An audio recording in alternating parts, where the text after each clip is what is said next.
Votre journal de la fin de journée, c'est Europe Soir. Laurent Bazin. Bonsoir Marc Tronchot. Bonsoir. Journaliste et écrivain, habitué de ce studio, ancien d'Europe 1, auteur des Présidents face à Dieu chez Kalman Levy. Ce matin, Marc, on a vu Emmanuel Macron passer 57 minutes avec le pape François, durée qui a été longuement commentée sur toutes les antennes, puisque c'est un record pour un dirigeant. Le tout s'est terminé par une embrassade entre les deux hommes. Quel sens faut-il donner à ces gestes ? Est-ce qu'ils ont un sens d'ailleurs ? Non, il ne faut pas exagérer le sens de ce qui est avant tout, j'allais dire, une scène de théâtre, un théâtre pontifical, certes, un théâtre qui est celui du Vatican, un théâtre qui est aussi celui de la politique et de la relation entre deux chefs d'État. Il ne faut pas l'oublier, le pape n'est pas seulement l'héritier de Saint-Pierre. Donc le fait que le pape passe plus de temps avec Emmanuel Macron qu'avec Barack Obama... Je ne vais pas manier le paradoxe, mais ils auraient été d'accord sur tout, ça aurait duré 1 minute. Vous voyez ce que je veux dire. Ils avaient des choses à se dire, certes. Ils ont dû effectivement dialoguer.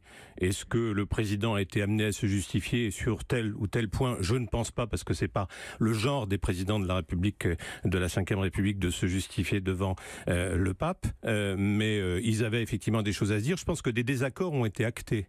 Par exemple sur les migrants ? Par exemple sur les migrants, par exemple. D'où sur la médaille que le pape offre à Emmanuel Macron, médaille de Saint-Martin, pour lui rappeler le devoir de solidarité. Oui. Je pense qu'il faut plutôt lire les choses dans ce sens-là. Le record en soi n'a absolument aucun intérêt. C'est même presque grotesque, d'une certaine manière. C'est de la politique. La médaille, en revanche, vous dites ça, oui. La médaille, là, il y a un symbole qui compte. La médaille, c'est peut-être une forme de clin d'œil adressé par le pape à cet homme qu'il ne connaît somme toute pas très très bien et qu'il voit agir depuis quelque temps, avec sans doute quelques points qui le satisfont, mais aussi un certain nombre d'autres qui, pour lui, suscitent quelques inquiétudes. Par exemple ? Précisément la manière dont l'Europe et le leadership que souhaite avoir M. Macron, la manière dont l'Europe traite ou envisage de traiter ses migrants et dans la manière dont l'Europe se divise d'une certaine manière entre son Est et son Ouest. On se souvient de la mantille de Bernadette Chirac, du déplacement assez familial de Nicolas Sarkozy, mais aussi du refus de François Mitterrand d'être fait chanoine de Latran.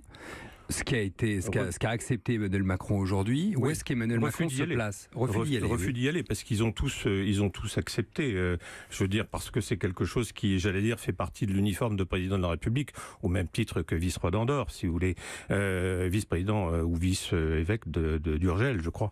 Non, je veux dire, ce qu'il y a d'intéressant dans tout ça, c'est aussi ce qu'est la portée symbolique de Latran. Latran, c'est avant tout, c'est pas une affaire pieuse, c'est pas une histoire pieuse, c'est une affaire d'argent. Au départ, c'était Louis XI qui, 1 an avant sa mort en 1482, a donné des droits au pape de l'époque sur une abbaye qui est en Lot-et-Garonne et qui s'appelle Clérac.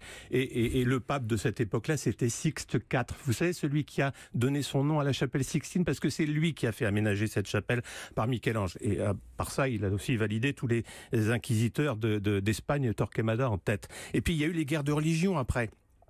Et donc la papauté n'a jamais pu récupérer véritablement faire valoir ces droits-là. Et c'est au moment où Henri IV arrive et se fait roi catholique qu'il réintègre la papauté, à l'époque c'est Clément VIII, dans ses droits. Et pour le remercier, et c'est là qu'on remercie Henri IV. Il y aura 3 choses. Il y aura une statue d'Henri IV, qui est d'ailleurs qu'on peut toujours admirer dans le vestibule nord de Saint-Jean-de-Latran.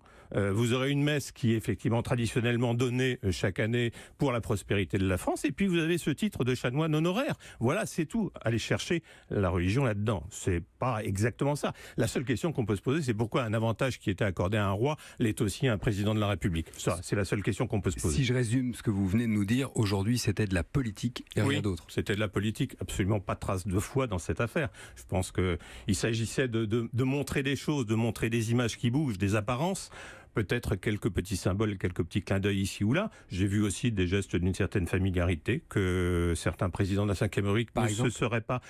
je veux dire, quand on regarde bien les images, la main sur l'épaule du pape, je ne veux pas dire que c'est la reine d'Angleterre, le pape, mais normalement on ne le touche pas, sauf quand il vous tend la main, bien évidemment. Mais j'ai cru noter qu'Emmanuel Macron avait été à 2 doigts de lui caresser la joue. Ça, c'est le genre de choses que Macron pense peut-être pouvoir se permettre, mais qui, je pense, choqueront plus qu'ils ne lui amèneront de satisfecit. Marc Tronchot, merci. Auteur, je le rappelle, des Présidents face à Dieu chez Kalman Levy.